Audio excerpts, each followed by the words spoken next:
नमस्कार दोस्तों। आज 23 अगस्त है और आज हमारे देश ने अंतरिक्ष के क्षेत्र में एक लंबी छलांग लगाते हुए हमारे देश के वैज्ञानिकों के द्वारा बनाए गए अंतरिक्ष यान चंद्रयान-3 चंद्रमा की सतह पर उतरा था। इस दिन को पूरे भारत देश में राष्ट्रीय अंतरिक्ष दिवस के रूप में मनाया जा रहा है। आज पूरे देश में सारे स्कूलों में, टीचर्स ट्रेनिंग सेंटर्स पे इस दिन को नेशनल स्पेस डे के रूप में मनाया जा रहा है। हर स्कूल पे हर टीचर, हर कोई स्टूडेंट, हर कोई अपने तरीके से इस कार्यक्रम को मना रहा है। कहीं पर ऐसे निबंध लिखने का कार्यक्रम हो रहा है, कहीं पर ड्राइंग और पेंटिंग कंपटीशन हो रहा है, कहीं पर मॉडल मेकिंग कंपटीशन हो रहा है। मतलब किस प्रकार आप अपने आप को इस दिन को सेलिब्रेट करने के लिए कंट्रीब्यूट कर रहे हैं, ये बहुत अच्छी बात है। इसी के साथ हम लोग कुछ और नया करने के प्रयास पे लगे हुए हैं और इसीलिए मैं ये वीडियो बना रहा हूँ अपने एक बहुत अच्छे प्रोजेक्ट के बारे में। देखिए, अंतरिक्ष एक ऐसा क्षेत्र है जो हमेशा से हर किसी के लिए, हर बच्चे के लिए एक कौतूहल, एक क्यूरियोसिटी या फिर एक जिज्ञासा का बिंदु है या पॉइंट है।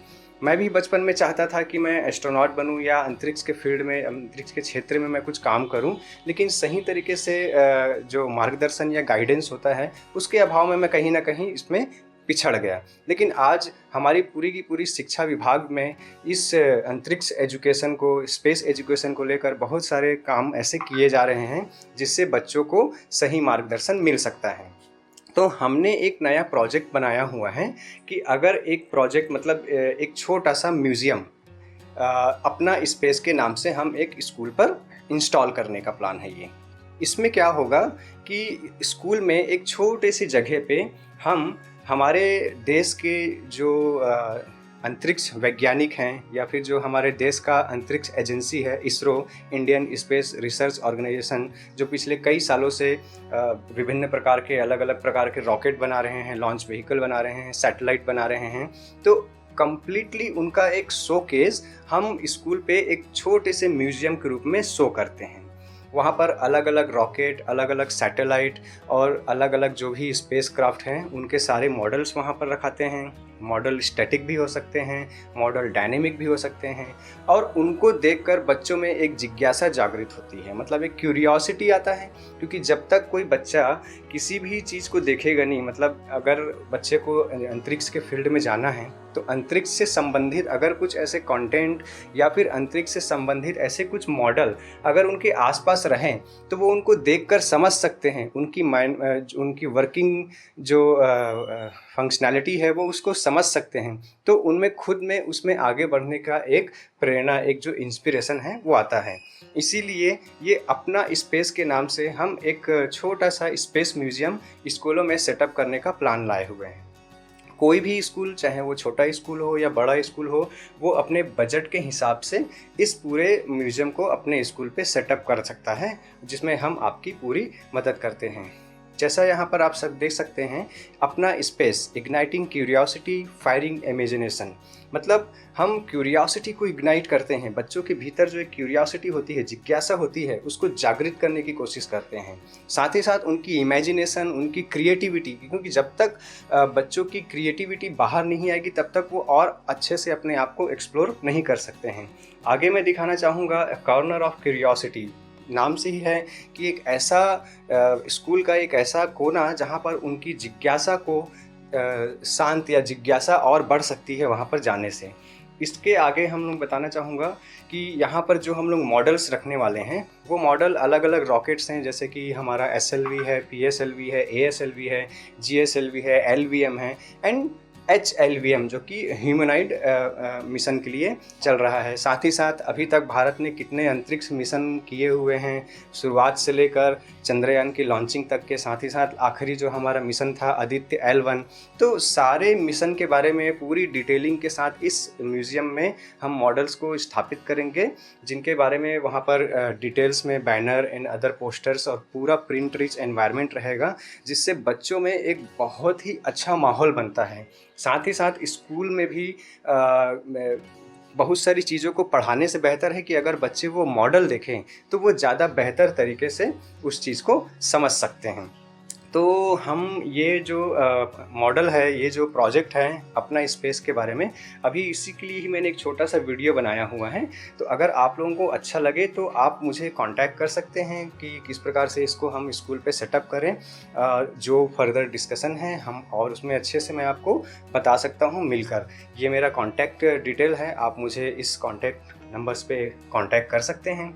अब मैं आगे बताना चाहता हूँ कि अपना स्पेस जो म्यूज़ियम है वो आप क्यों सेटअप करिए। देखिए, ये सिर्फ म्यूज़ियम सेटअप करने तक ही नहीं है। हमारा जो काम सिर्फ म्यूज़ियम सेटअप करना ही नहीं है।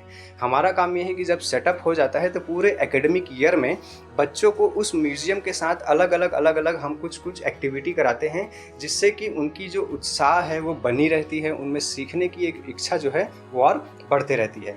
तो पहला जो है वो है विद्यार्थियों को अंतरिक्ष शिक्षा के प्रति प्रोत्साहित करने के लिए। अंतरिक्ष शिक्षा, देखिए, अंतरिक्ष में कोई केवल एक ही विषय या एक ही सेक्टर नहीं कि आप जा सकते हैं, आप एस्ट्रोनॉट ही बन सकते हैं या अंतरिक्ष यात्री ही बन सकते हैं। और भी बहुत सारे विभाग होते हैं जहाँ पर बच्चे जा सकते हैं, जैसे कि रिमोट सेंसिंग होता है, एस्ट्रोनॉट होता है, एरोस्पेस इंजीनियर होते हैं, बहुत सारे ऐसे फील्ड हैं। उसके बारे में बच्चों को प्रोत्साहित करेंगे।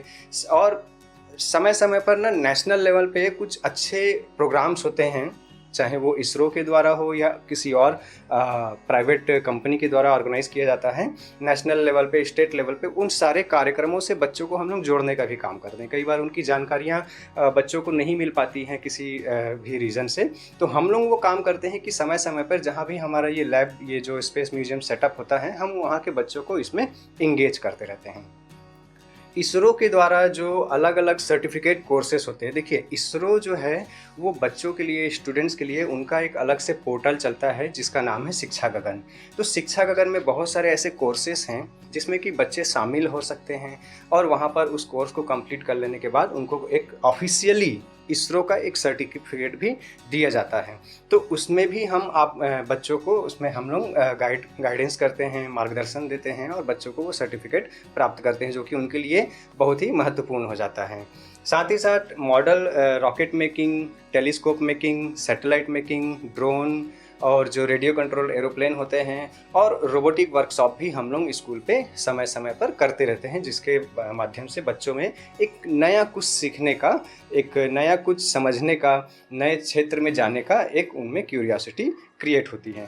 तो ऐसे और भी बहुत सारे हम पूरे साल भर कार्यक्रम जो होता है हम सब करते रहते हैं, ठीक है। और ये कुछ मॉडल्स हैं जो कि हम इस म्यूज़ियम में रखते हैं।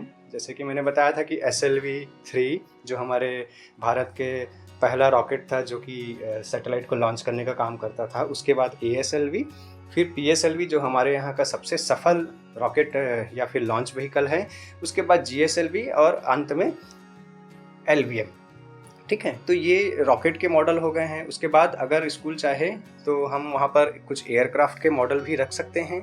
साथ ही साथ बहुत सारे सैटेलाइट हैं, जैसे हमारा पहला जो सैटेलाइट था आर्यभट्ट हो गया, भास्कर हो गया, इनसेट हो गया, रोहिणी हो गया। तो ऐसे बहुत सारे सैटेलाइट हैं, उनके भी मॉडल्स, चंद्रयान हो गया, उनके मॉडल्स, रनिंग डायनेमिक मॉडल्स भी हम लोग वहाँ पर रख सकते हैं। तो ये टोटली डिपेंड करता है कि स्कूल किस प्रकार से, कितनी जगह पे या किस तरीके से इस पूरे स्पेस म्यूजियम को सेटअप करना चाहते हैं। तो हमसे अगर आपको लगता है कि ये म्यूज़ियम आपके स्कूल पे सेटअप करना चाहिए और बच्चों को कुछ नए सीखने के लिए आप प्रोत्साहित करना चाहते हैं, तो आप हमसे दिए गए नीचे नंबर पे हमसे आप कांटेक्ट कर सकते हैं। हम ज़रूर आपसे मिलेंगे और आगे के बारे में बात कर सकते हैं। वीडियो को मैं यहीं पर अंत करता हूं और मेरे चैनल को अगर अभी तक आपने सब्सक्राइब नहीं किया है तो रिक्वेस्ट है कि आप प्लीज़ सब्सक्राइब कर लीजिए। बहुत सारे ऐसे इवेंट हैं मेरे पास, बहुत सारे ऐसे छोटे छोटे वर्कशॉप और प्रोजेक्ट हैं जिसके माध्यम से आपके यहाँ के बच्चों के लिए हम लोग एक नई दिशा चुन सकते हैं। वीडियो को देखने के लिए दोस्तों धन्यवाद।